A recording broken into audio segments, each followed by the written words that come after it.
Starting off this morning's adventure outside the Cooperstown, North Dakota Senior Center.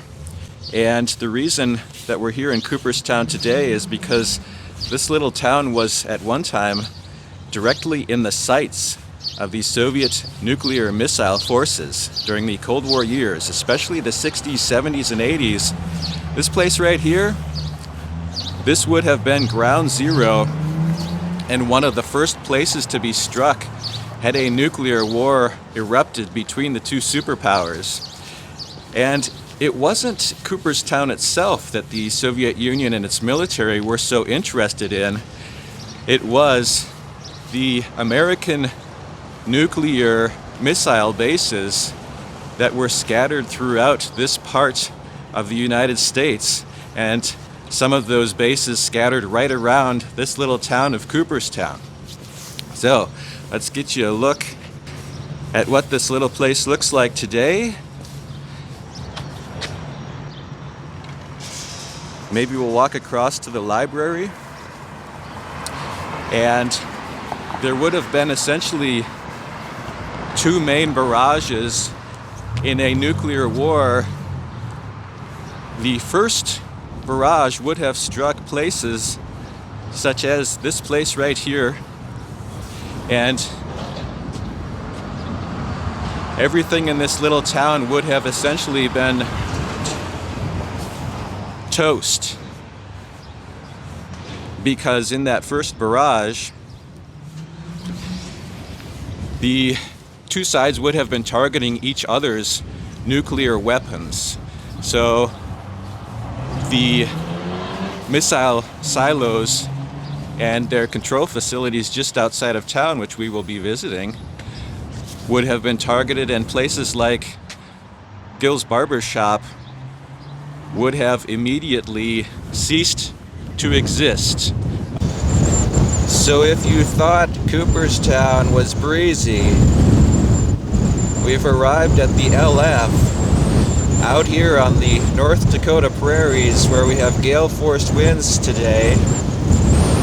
And the LF stands for Launch Facility. And it may be a little different than it sounds, because there wasn't any human permanently out here at the LF. There was a missile,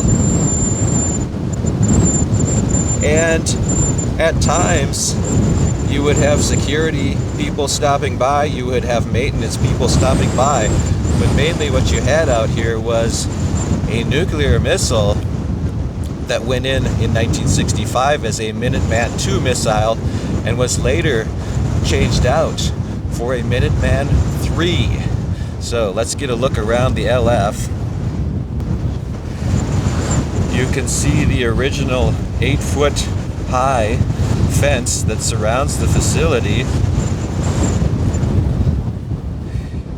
You've got a road over there, which they needed to have good ability to move missiles and maintenance stuff in and out of this LF. And then what you had was basically a very large concrete and metal door that is laying on its side as opposed to standing up. And you can see within that green area there, that's the door that covers the silo that contained the missile that was buried down in the ground below that very large and heavy door.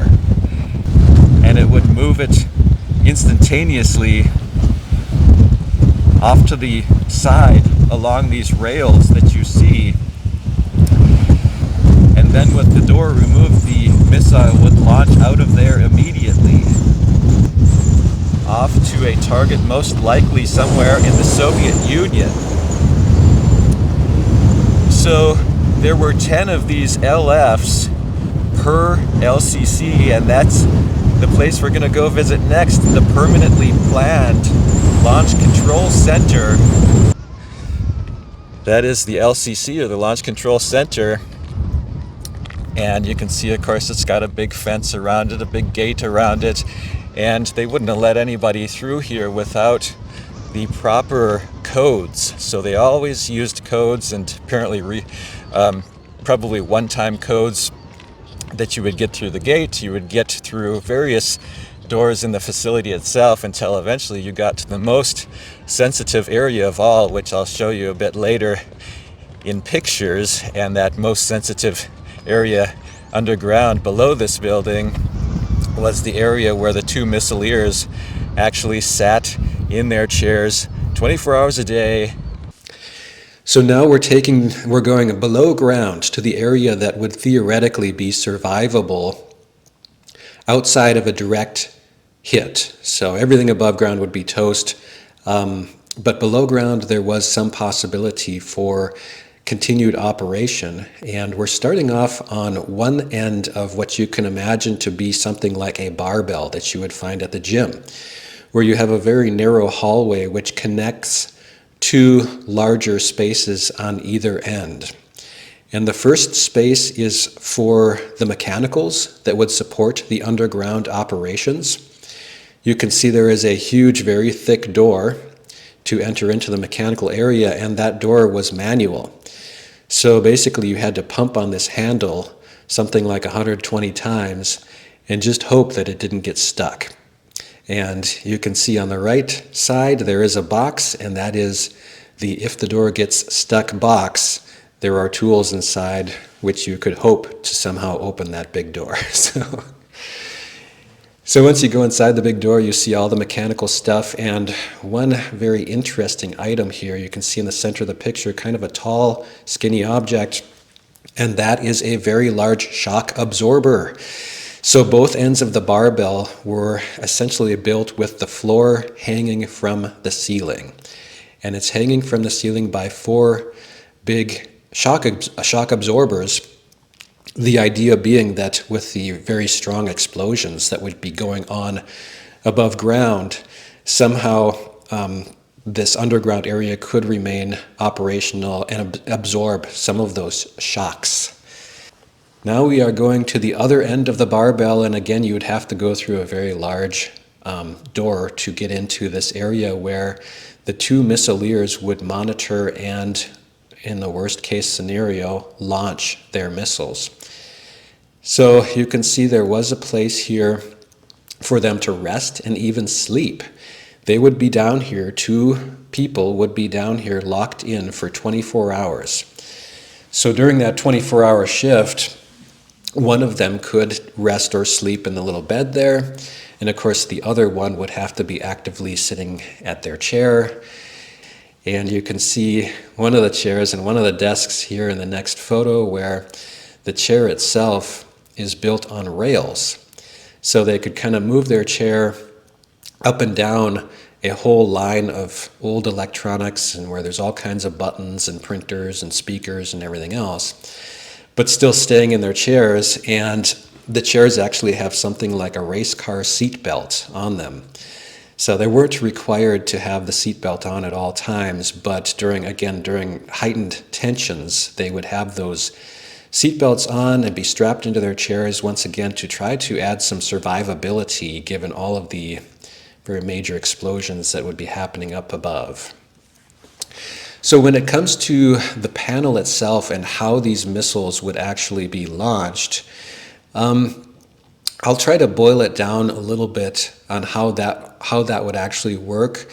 So first of all, nobody gets in or out of this launch area, and that includes the missileers. They're locked in there for their 24-hour shift. If they were during that time to receive a launch code, which would be transmitted to them, if they received a launch code, they would enter that launch code into the desk that you see there. And once that was done, once a valid code was entered, they would go to the little red box that you see just above the desk at the top of the picture. And here is a better picture of the red box, where they would retrieve two keys. And you can see that box has two locks, just combo locks, and they would both have to individually remove their lock to get their keys out of the red box. And with the keys, what they would do is insert them into the control panel, and they had a procedure by which they could really coordinate turning those keys at exactly the same time. So they couldn't just turn one and then turn the other. Had to be very, very precisely coordinated, so they would do something like a countdown. And once they had both turned their keys, my impression was that the missiles that were connected to their facility would launch.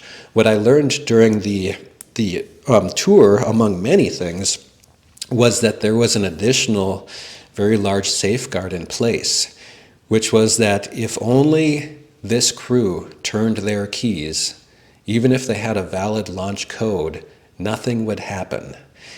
Because one of the other launch control centers within, I believe it's within their squadron, would also have to have gone through the same procedure in order for the missiles to launch.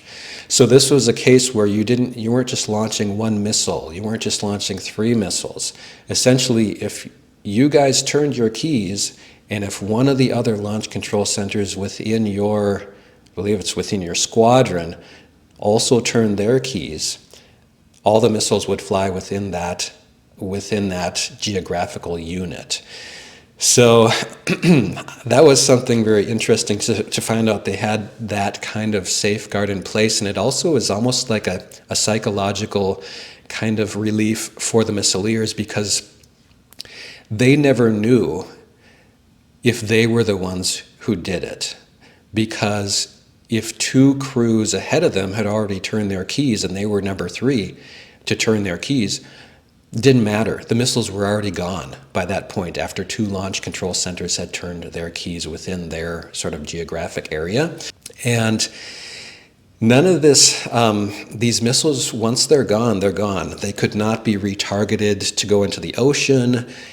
And I just wonder, like, I should have asked this question, but I wonder, did they ever test the missileers?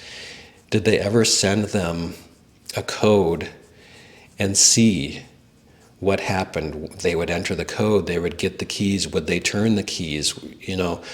What would their psychological condition be after having believed, even if it was a test, after having gone through that process where you believe that a nuclear war has just begun?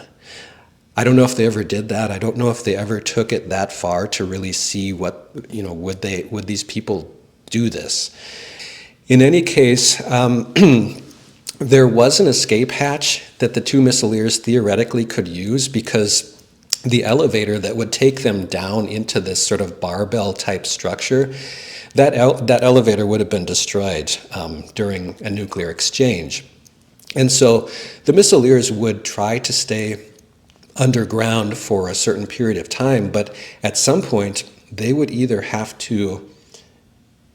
essentially either run out of air or starve to death down in their barbell, or they would have to use this little escape hatch, which I could not get a picture of, but I saw it, and it was explained to me as a long tube that went up to ground level at an angle, and it was filled with sand. So when they built these facilities, they filled that tube all the way up with sand.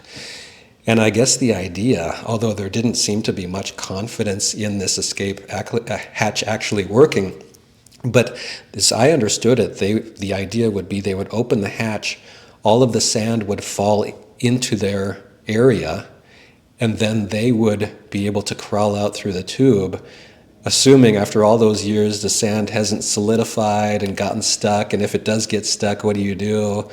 It didn't seem like a very good chance for these 2 to be able to get out of there.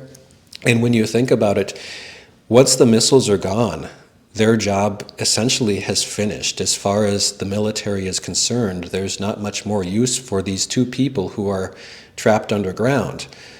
They're sort of just left to their own accord once those missiles are gone. If you can get out, get out. If you can't, sorry, kind of situation. So it's just so much kind of psychological and ethical stuff that surrounds all of these things, which luckily we have a lot less of that nowadays.